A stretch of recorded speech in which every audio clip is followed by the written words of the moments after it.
السلام علیکم ورحمۃ اللہ وبرکاتہ۔ پیارے بچوں، آج ہم جماعت نہم کا سبق بخار اس کے متعلق مفصل معلومات حاصل کریں گے اور اس سبق میں آنے والے مشکل الفاظ کے معنی بھی دیکھیں گے۔ پہلی بات، ہم اس دنیا میں راحت، چین اور اطمینان کی زندگی گزارنا چاہتے ہیں، لیکن غم، پریشانیاں، حادثات اور بیماریاں ہمارا سکون غارت کر دیتی ہے۔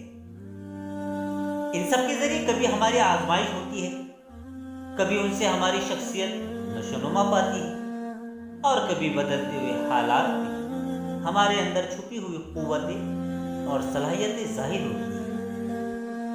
بخار اور بیماری کے بارے میں کہا جاتا ہے کہ ان سے ہمارے گناہ جھڑتے ہیں اور صحت یابی کے بعد ہم نئے جوش و خروش کے ساتھ زندگی کی دوڑ میں شامل ہو جاتے ہیں۔ جان پہچان: میر اسد اللہ محمد اسد اللہ 1958 میں امراوتی ضلع کے ایک قصبے وروڑ میں پیدا ہوئے۔ جونیئر کالج کی ملازمت سے سبکدوش ہونے کے بعد سے ناگپور میں سکونت پذیر ہے۔ انہوں نے انشائیہ کے موضوع پر ڈاکٹریٹ کی ڈگری بھی حاصل کی۔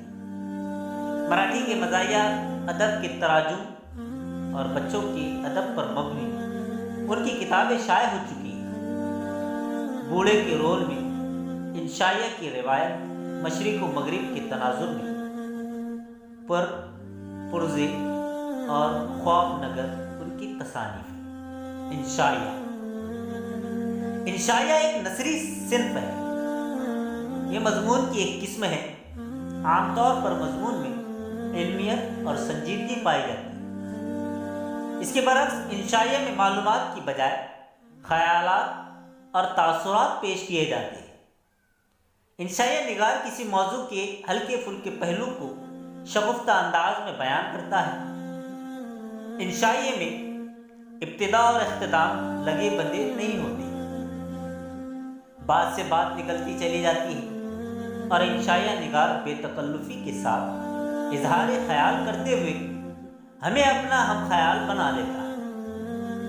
انشائیہ میں موضوع کی کوئی قید نہیں، بلکہ کسی بھی موضوع سے متعلق خیالات کا انوکھا پن اور تازگی ہی میں انشائیہ کی خوبی چھپی ہوتی ہے۔ عام طور پر لوگ چیزوں کو جس طرح دیکھتے ہیں، ایک انشائیہ نگار بالکل الگ زاویے سے ان پر نظر ڈالتا ہے۔ چیزوں کے بارے میں عام لوگوں اور انشائیہ نگار کے خیالات مختلف ہوتے ہیں۔ زندگی کے معمولات سے اچانک طبیعت اچٹ جائے، پورے وجود پر ایک تھکن سی سوار ہو جائے اور اچھا خاصا صحت مند جسم چلتے چلتے رک جائے بلکہ نخرے دکھانے لگے، تو سمجھ لیجیے آپ بخار میں مبتلا ہو چکے ہیں۔ بخار کے دوران تیمارداری کرنے والے یا مزاج پرسی کے لیے آنے والے لوگ جو راحت پہنچاتے ہیں، ان کے چند تسلی بھرے جملوں سے جو خوشی میسر ہوتی ہے، اس کی ٹھنڈک دل کے اندر تک محسوس کی جا سکتی ہے۔ یہ بھی نہ ہو تو کم از کم روزمرہ کے جھمیلوں سے چھٹکارا تو مل ہی جاتا ہے۔ اس خوشی سے وہ بچے بخوبی واقف ہیں جنہیں ہر دن ہر حال میں بیگ اٹھا کر اسکول جانا لازمی ہوتا ہے۔ منت سماجت، عذر، بہانہ، غرض، دنیا کی کوئی طاقت انہیں اسکول جانے سے نہیں روک پاتی۔ البتہ کسی دن صبح اٹھ کر جب وہ اعلان کرتے ہیں کہ مجھے بخار آ گیا ہے، تب امی ان کا ماتھا چھو کر کہتی ہے، ارے ہاں، تمہیں تو تیز بخار ہے میرے لال، ٹھیک ہے، آج اسکول نہ جاؤ۔ تب بچوں کو اچانک محسوس ہوتا ہے کہ انہیں گویا الادین کا چراغ مل گیا ہے، جس سے بخار ایک جن کی طرح نمودار ہوا اور اس نے انہیں اسکول جیسی مصیبت سے چھٹکارا دلا دیا۔ پہلی بار انہیں محسوس ہوتا ہے کہ ان کے اندر بخار جیسی زبردست طاقت موجود ہے۔ ممکن ہے بخار سے متعلق ہمارے یہ خیالات کسی ایسے شخص کے لیے زخموں پر نمک کا کام دے جس کے پیچھے بخار کسی قرض خواہ کی طرح لٹھ لیے پھر رہا ہوں۔ بخار سے متعلق میں خاصا خوشگمان واقع ہوا ہوں۔ بچپن بیتے ایک عرصہ ہوا، 2-1 مرتبہ سے زیادہ حرارت سے تپتے ہوئے کسی بخار کے نرم ہاتھوں نے میرے ماتھے کو چھو کر نہیں پوچھا، کہو اب طبیعت کیسی ہے؟ بخار میرے نزدیک ایک دلچسپ تجربہ ہے۔ کیا آپ نے کبھی غور کیا ہے کہ بخار کسی مہمان کی طرح آتا ہے اور 3 دن سے زیادہ نہیں ٹھہرتا؟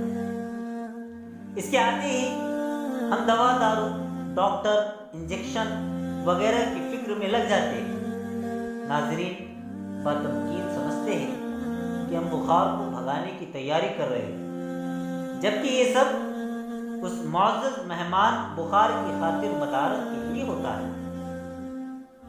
بخار جب رخصت ہونے لگتا ہے تو مریض اس سے چپکے سے کہتا ہے کہ بھائی کبھی کبھار آ جایا کرو، اسے اپنا ہی گھر سمجھو، تمہارے آنے سے مجھ کو لہو کے بیل کو 2-3 دن کا آرام مل جائے گا، ورنہ مجھے نہ میرا آفس چین لینے دیتا ہے، نہ گھر کی مصروفیات ایک پل آرام کا موقع دیتی ہے۔ میرے آرام کی فکر کسے ہے؟ تم ہی ان سب کو سمجھا سکتے ہو۔ تمہارا حکم کوئی نہیں ٹالتا، تمہارا حوالہ موجود نہ ہو تو چھٹی کی درخواست بھی منظور نہیں ہوتی۔ وقت کا پہیہ جو تیزی سے گھوم رہا ہے ہماری روزمرہ کی مصروفیات سے عبارت ہے۔ اس میں کوئی شک نہیں کہ دنیا ایک عظیم الشان مشین ہے اور انسان اس کے کروڑہ پہیوں میں سے ایک ادنا پہیہ ہے۔ بخار ایک بڑی طاقت کی مانند ہے جو ہماری مصروفیات کے پہیے کو یکلخت روک دیتی ہے اور ہمیں ٹھنڈے دل سے غور کرنے کا موقع فراہم کرتی ہے کہ کہیں ہمیں یہ باور کرا کے بے وقوف تو نہیں بنایا جا رہا ہے کہ سارے پہیے ہمارے ہی چلانے سے چل رہے ہیں۔ بخار میں جہاں مریض کو پورے خواب دکھائی دیتے ہیں، وہی کچھ حقیقتیں بھی اس پر منکشف ہوتی ہیں۔ ان حقائق میں انسان کو اپنی بے بسی، قسم پرسی اور بے مصرفی کے چہرے دکھائی دینے لگتے ہیں۔ انسان کے سامنے اس کی شخصیت کے دونوں پہلو آئینہ ہو جاتے ہیں کہ حد درجہ کارآمد سمجھا جانے والا یہ شخص وقت پڑے تو اتنا ہی ناکارہ ثابت ہو سکتا ہے۔ ہماری خوبیوں اور خامیوں کے سارے پتے جب کھل جاتے ہیں اور جن پتوں پر تکیہ تھا وہ ہوا دینے لگتے ہیں، تب آدمی بستر پر لیٹے لیٹے غالب کے اس مصرے پر غور کرتا رہ جاتا ہے، غالب خستہ کے بغیر کون سے کام پر ہے۔ بخار کے بارے میں لوگ باغ کچھ بھی کہیں، ڈاکٹروں کی رائے جو بھی ہو، ہمارا یقین ہے کہ بخار انسان کی ایک اندرونی ضرورت ہے۔ بخار ہماری ہڈیوں اور خون کی تہ نشی موجوں میں اندر ہی اندر لاوے کی طرح پکتا ہے اور بے کسی کی زندگی گزارتا ہے۔ ہماری شخصیت کے وہ عناصر جن کو عدم توجہی اور زمانے کی ناقدری کا احساس بے قرار رکھتا ہے، جسم کے اندر ایک جگہ جمع ہونے لگتے ہیں، ایسے تمام بیکل اجزاء کا مجمع جس کے شہر میں بند کا نعرہ لگا کر ہڑتال پر نکل پڑتا ہے، تب جسم وجہ سلگنے لگتے ہیں،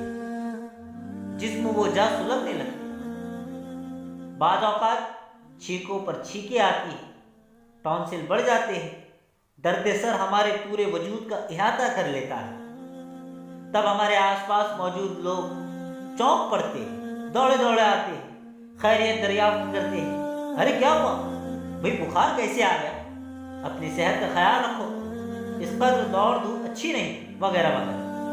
ٹھنڈا کیا چاہیے؟ دعا کی۔ ہمارے اندر چھپا بیٹھا بخار یہی چاہتا ہے کہ کوئی ہماری محنت و مشقت کا اعتراف کرے، ہمارے حال پر ترس کھا کر ہمدردی کے 2 میٹھے بول سے ہمارا کلیجہ ٹھنڈا کرے۔ عام حالت میں یہ ساری فضا مفقود تھی، بخار کے آتے ہی موسم بدل جاتا ہے۔ بخار کی آمد سے پہلے اور اس کے جانے کے بعد لوگ ہمیں اس طرح دیکھتے ہیں جیسے کوئی شخص کسی اخبار پر سرسری نظر ڈال کر آگے بڑھ جائے۔ بخار کے آتے ہی ہم ایک خاص خبر بن جاتے ہیں، زندگی کا اصل مزہ تو انہی لمحات میں ہے جب آپ کسی وجہ سے لوگوں کی توجہ کا مرکز بن جاتے ہیں۔ بخار کی حالت میں ہمارے عزیز و اقارب اور دوست ہمارے قریب آ جاتے ہیں، ان کے چہروں پر محبت، ہمدردی اور خیر خواہی کے جذبات ابھرنے لگتے ہیں۔ اس حالت میں ہم سے ملنے والا ہر شخص ایک نیا انسان ہوتا ہے۔ کوئی چیز تھی جو لوگوں میں چھپی ہوئی تھی، بخار اسے بہزار ہیلے ڈھونڈ نہ نکالتا تو وہ آپ کو کبھی نظر نہ آتی۔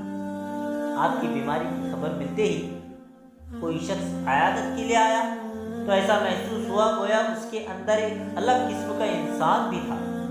ذات کرسی کے لمحوں میں وہ معصوم، نرم دل، اپنائیت سے بھرپور اور پیارا سا انسان کھٹ سے باہر نکل آیا اور ہر طرف ایک خوشگوار سی محبت بھری فضا قائم ہوئی۔